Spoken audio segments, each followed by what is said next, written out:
दोस्तों, कल भारतीय सिनेमा के इतिहास में एक ऐसा पन्ना लिखा गया जिसकी गूंज आने वाले 10 सालों तक सुनाई देगी। हैदराबाद के अन्नपूर्ण स्टूडियो में एस राजामौली और नागार्जुना ने मिलकर भारत की सबसे एडवांस मोशन कैप्चर लैब का उद्घाटन किया। लेकिन दोस्तों, ये सिर्फ एक टेक्नोलॉजी का प्रमोशन नहीं है। अगर आप एक सच्चे सिनेमा प्रेमी हैं और आपकी नज़रें पारखी हैं, तो आपने उस वीडियो में छिपे उन सुरागों को पकड़ लिया होगा जो राजामौली की अगली मेगा फिल्म वाराणसी की ओर इशारा कर रहे हैं।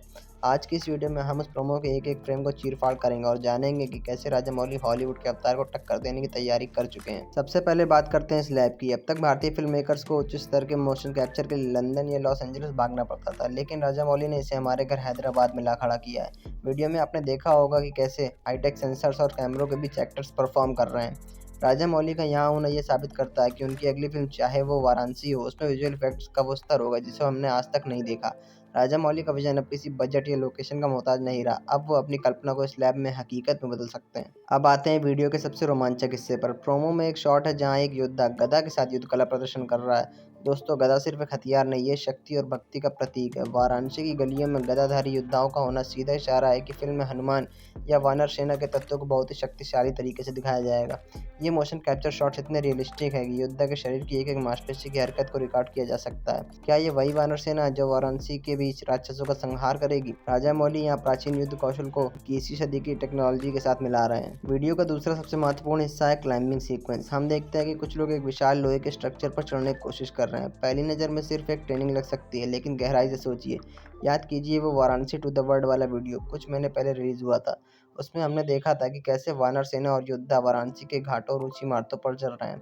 ये लैब वाला शॉट उसी का बिहाइंड द सीन्स हो सकता है। राजामौली यहाँ मोशन कैप्चर का इस्तेमाल कर रहे हैं ताकि वो ऊंचाई और वो संघर्ष बिल्कुल असली लगे। ये कोई साधारण स्टंट नहीं है, ये एक महायुद्ध की तैयारी है। अब बात करते हैं उस शॉट की जिसके बारे में सुनकर आपके रोंगटे खड़े हो जाएंगे।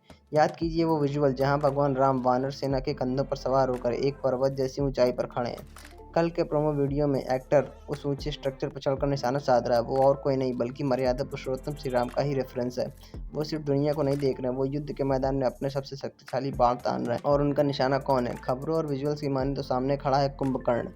कल्पना कीजिए, एक तरफ वाराणसी की गलियां और आसमान छूती इमारतें और दूसरी तरफ एक विशालकाय राक्षस कुंभकर्ण जिस पर वानर सेना के ऊपर चढ़कर भगवान राम प्रहार कर रहे हैं। राजामौली का ये विजन अवतार के जेम्स कैमरन को भी सोचने पर मजबूर कर देगा। ये त्रेता युग और कलयुग का वो संगम है जो सिनेमा के पर्दे पर आग लगा देगा। अंत में समझना जरूरी है कि ये लैब और ये शॉट्स क्या दर्शाते हैं। राजामौली अब सिर्फ फिल्में नहीं बना रहे, वो एक नया सिनेमैटिक यूनिवर्स खड़ा कर रहे हैं जहां हमारी जड़ें और भविष्य की टेक्नोलॉजी एक साथ चलेंगी। वाराणसी की सड़कों पर रामायण का ये मॉडर्न युद्ध पूरी दुनिया को भारत की ताकत दिखाएगा। क्या आपको लगता है कि राजामौली का ये वाराणसी प्रोजेक्ट बाहुबली और आरआर से भी बड़ा होगा? और वो राम कुंभकर्ण वाला शॉट देखने के बाद आपकी एक्साइटमेंट का क्या लेवल है? कमेंट में लिखें और अपनी थ्योरी हमारे साथ जरूर शेयर करें।